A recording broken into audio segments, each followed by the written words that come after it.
এই গভীৰ শাস্ত্ৰবোৰ জানিব নালাগে, আপুনি গভীৰ ঈশ্বৰৰ তত্ত্বকথাৰ শ্লোকবোৰ জানিব নালাগে, তেতিয়াহ'লে কি কৰিব লাগিব মাসকল, কি কৰিব লাগিব দেউতাসকল? কেৱলে ভক্তিত তুষ্ট হন্ত নাৰায়ণ।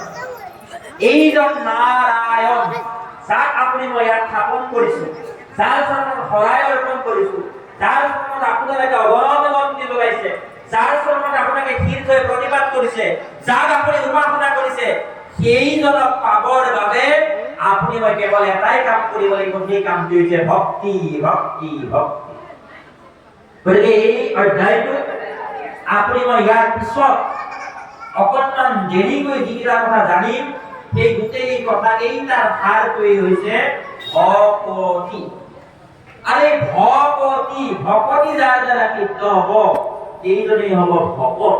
গতিকে ভকত আৰু ভকতি মাত্ৰ দুটা বিষয় হৈছে কৃষ্ণ উদ্ধৱ সংবাদত আপোনাৰ আৰু মোৰ দৰে ভগৱন্ত কৃষ্ণ প্ৰভুৱে আগবঢ়োৱা মূল কথা। ইয়াৰ মূল কথা এই দুইটাই যে মুকলি সভাখনৰ মূল অতিথি দুজনেই। মুকলি সভাখনৰ মূল অতিথি দুজন।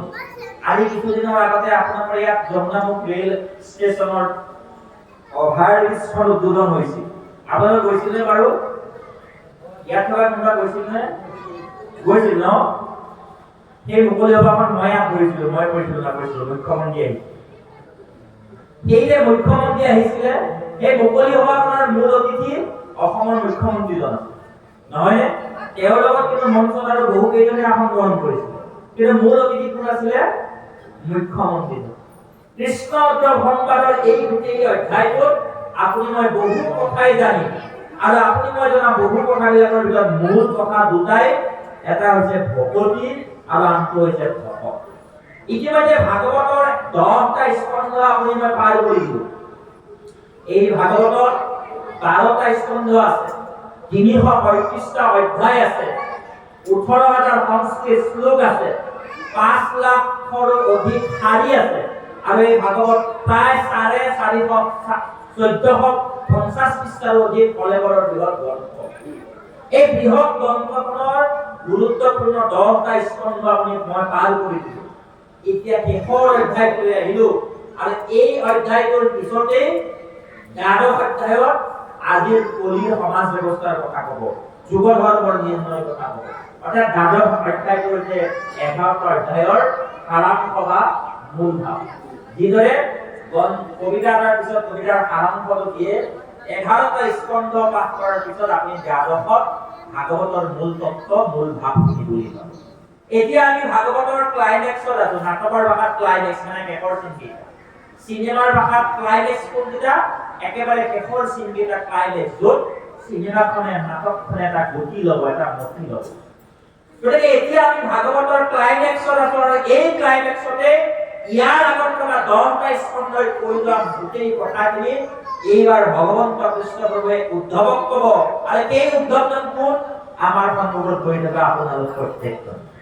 এই কথাখিনি কৈ থকা কৃষ্ণজনে সেই তেওঁৰ লগত বদৰিকাশ্ৰমত কেইজন উদ্ধৱক কেৱল কৈ থকা নাই, এই কথাখিনি আপোনাৰ মোৰ প্ৰত্যেকজনৰ আগত কৈছে। ইমান কষ্ট কৰি পাঠক বাসকলে পাঠ কৰিছে, নামঘৰ কমিটিয়ে অনুষ্ঠানৰ আয়োজন কৰিছে, উদ্দেশ্য আপোনাক মোক প্ৰত্যেককেই উদ্ধৱলৈ উন্নীতকৰণ কৰা। জন্ম হৈ কোনো ভকত হ'ব নোৱাৰে, জন্ম হৈ কোনো শিক্ষক হ'ব নোৱাৰে, জন্ম হৈ কোনো চিকিৎসক হ'ব নোৱাৰে, জন্ম হৈ কোনো শিশু কৃষক হ'ব নোৱাৰে, জন্ম হৈ কোনো শিশু মুখ্যমন্ত্ৰী প্ৰধানমন্ত্ৰী ৰাষ্ট্ৰপতি হ'ব নোৱাৰে। নহয় এইবিলাক ঠিক তদ্ৰূপ জন্ম হৈ আপুনি মই কোনো ভকত হ'ব নোৱাৰো, কিন্তু আপোনাক মোক ভকত ৰূপে প্ৰতিষ্ঠা কৰাৰ বাবে আপোনাৰ মোৰ প্ৰত্যেকৰে ঘৰখন, আপোনাৰ মোৰ পৰিয়ালটো পাছতেই যিটো অনুষ্ঠানৰ নাম আপুনি মই ল'ব লাগিব, এই অনুষ্ঠানটি হৈছে নামঘৰ, কীৰ্তনঘৰ, বৈষ্ণৱ। কাৰণ 1468 খ্ৰীষ্টাব্দত মহাপুৰুষ শ্ৰীমন্ত শংকৰদেৱে নামঘৰ যেতিয়া প্ৰতিষ্ঠা কৰিছিল, ইয়াৰ উদ্দেশ্যটো আছিল এইখন মুকলি বিশ্ববিদ্যালয়, যিখন বিশ্ববিদ্যালয়ত মানুহক ভকতলৈ ৰূপান্তৰ কৰা।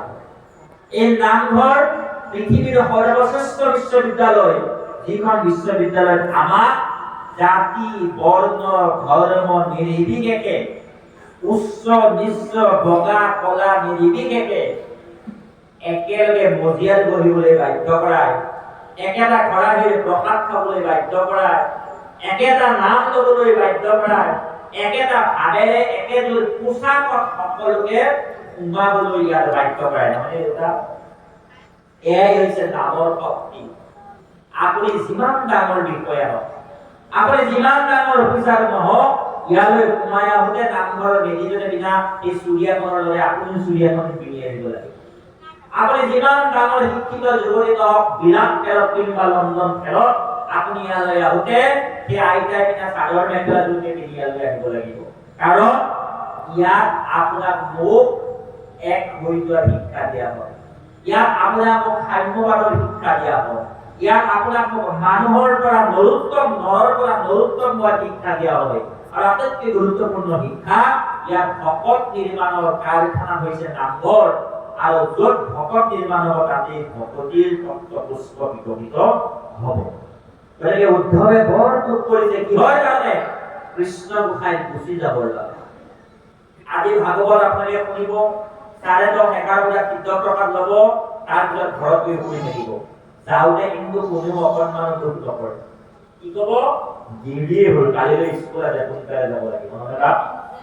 ময়ো ঘড়ীটো মাজে মাজে চাই থাকিম, কেতিয়া মই যাম, কাৰণ 9:00 পাবগৈ লাগিব, ৰাতিপুৱা আকৌ কাম আছে। ইয়াৰ পৰা যাওঁতে কোনো দুখ নালাগে, আপোনালোকৰ দুখ নালাগিব।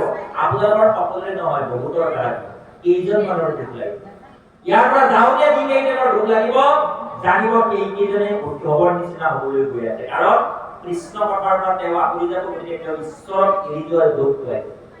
আৰু মোৰ দৰে যিসকলৰ আনন্দ লাগিব, কেতিয়া যাওঁ লাগিব, তেখেতসকলে এই যোজনা এটা আছে, ক'লে বেয়া নাপাব, বোলে দেখাক দেখি কুকুৰে পালে কাজ। মোৰ দৰে চিন্তাবোৰ তেনেকুৱাই নিশ্চয় হ'ব, নহয়নে মাসকল? গতিকে আমি সেই দুখ লগা পৰ্যায়টো, কিহৰ দুখ? ঈশ্বৰৰ পৰা বিচ্ছিন্ন হোৱাৰ, সেই দুখ লগা পৰ্যায়টোলৈকে আপুনি মই যাবৰ বাবে এয়া ভাগৱত অনুষ্ঠান আয়োজন কৰিছে। ভাগৱত অনুষ্ঠান মানে দুদিন একেলগে আপোনালোকে দুটা ভোজ খোৱাৰ উৎসৱ নহয়, নহয়নে বা? ভাগৱত অনুষ্ঠান মানে ঘৰৰ পৰা 4টা 2টা তামোল আনি টকা পইচা কেইটামান অৰিহণা দি বন্তি জ্বলাই সেৱা কৰাৰ উৎসৱ নহয়। ভাগৱত মানে দূৰণিবতীয়া এইসকল পাঠকক মাতি আনি তেখেতসকলৰ সুমধুৰ কণ্ঠত গীত শুনাৰ অনুষ্ঠান নহয়। ভাগৱত মানে ঘৰত লাড়ু পিঠা বনোৱাৰ এটা উৎসৱ নহয়। পৰিৱৰ্তে ভাগৱত মানে আপোনাক মোক সৎ চিত আনন্দময় কেইজন ভগৱানৰ ওচৰলৈ লৈ যোৱাৰ উৎসৱ। ভাগৱতৰ ভপদে দীপ্ত সচ্চিদানন্দ, যি শাস্ত্ৰই আপোনাক মোক সৎ চিত আনন্দময় ভগৱানৰ জ্যোতি পোহৰ প্ৰদান কৰিছে। ভপদে গতি ঐশ্য লৌকিক, যি আপোনাক মোক এই লৌকিক পৃথিৱীখনৰ পৰা ভগৱন্তৰ লৌকিক পৃথিৱীখনলৈ লৈ যাব পাৰে। বাক্য শব্দই য়ৰিষ্ণানম সৰ্বশাস্ত্ৰানম, যি শাস্ত্ৰই আপোনাক মোক সৰ্বশ্ৰেষ্ঠ আসনখনলৈ মৰ্যাদালৈ লৈ যাব পাৰে। আৰু দন্তত শব্দই তৰিইব ভৱনাৰ্থে, যি আপোনাক মোক এইখন ভৱনৰ পৰা, এইখন জগতৰ পৰা, এইখন ভৱনৰ পৰা তৰণ কৰাব পাৰে। তৰণ মানে উদ্ধাৰ, ৰেস্কিউ ফ্ৰম দি, আৰু এইখন সংসাৰৰ পৰা, পৃথিৱীৰ পৰা যি আপোনাক উদ্ধাৰ কৰিব, এই শক্তি য'ত আছে এই ভাগৱত। আৰু ভাগৱতত নিমজ্জিত হৈ আপোনাৰ মোৰ দৰে মানুহবোৰৰ মাজৰ পৰা কেইজনমান কি হ'ব? মহাভাগৱত হ'ব। কোনসকল? এয়া ভাগৱত। আৰু ভাগৱতক যোনে গ্ৰহণ কৰিব তেওঁ মহাভাগৱত হ'ব বুলি ভগৱন্তই কপিলতাৰ ইয়াত কৈ গৈছে। কপিলবতাৰত ভগৱন্ত কবিয়ে মাকক কৈ গৈছে যে যিজনে ভাগৱতক গ্ৰহণ কৰি ভাগৱতী হ'ব তেওঁ মহাভাগৱত মানে শ্ৰেষ্ঠতম ভকতজন। তেওঁ ভকত হ'বৰ বাবে কি কৰিম মা, ভকতি কৰিবৰ বাবে কি কৰিম মা, বা আমি কৰি থকা ভকতি হৈছে নে নাই, ভক্তি মানে কি, এই গোটেই কথাখিনি এইজন কি কৰে আপোনালোকক ক'বলৈ সাহস নাই, দৃষ্টতা নাই, যিটো সন্মুখত ভগৱান কৃষ্ণই কৈ আছে। গতিকে এতিয়া আমি অকণমান দুলৰী চন্দ্ৰটো সামৰিলেই কৃষ্ণৰ কথাখিনি আগবাঢ়িম। দুলৰী অকণমান আছে। উদ্ধৱে ভগৱানৰ ওচৰত কেৱল প্ৰাৰ্থনা কৰি আছে এটাই, কি বুলি অচৰণ সতৰ ছায়া হৈ যিটো সিটো এৰাইটো তাপ হেন পাৱৰি ধনে গুণি দিব অসংগে নিউমুক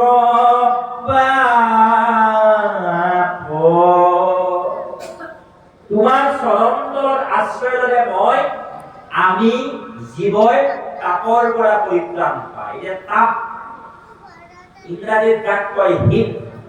এটা তাপ বা হিট বুলি কোৱাৰ লগে আমি কি কৰোঁ কি বুলিম এই বন্তিৰ জুই দিয়া জুইৰ পৰা আমাৰ হাতৰ ওচৰলৈ যিটো তাপ লাগিব সূৰ্যৰ যিটো তাপ জুইৰ যিটো তাপ আমি আপাতদৃষ্টিত তাকেই তাপ বুলি পাওঁ নহয়নে দেউতা?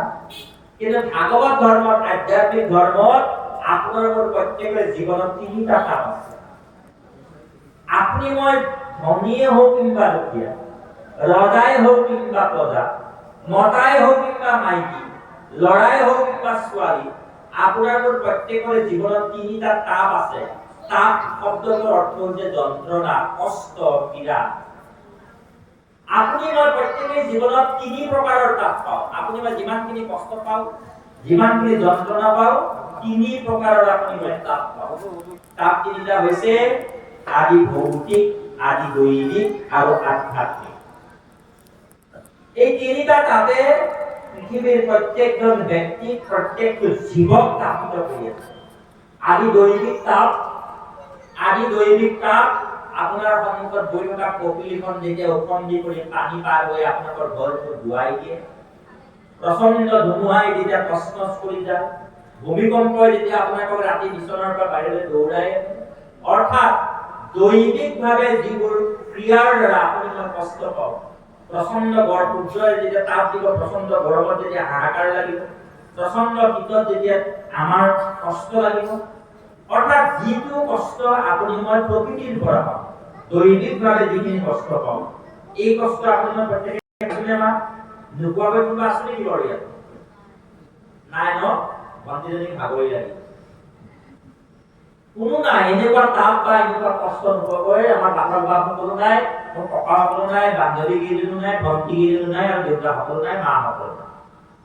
দুই নম্বৰৰ তাপ আদি ভৌতিক তাপ। বহি আছে গ'লা মাৰিলে মহতে পথাৰত আবেলি সময়ত ঘৰৰ চোতালতে খোজকাঢ়ি আছো, ভিতৰলৈ আহি দেখিছো যে ভৰি আঙুলিছে দেখোন জুত এডাল সোমাই নহয়নে? গোহালি গৰুকেইটা বান্ধে পিছফাল পাতিলে কলি গাই এক খুন্দা মাৰি অৰ্থাৎ বিভিন্ন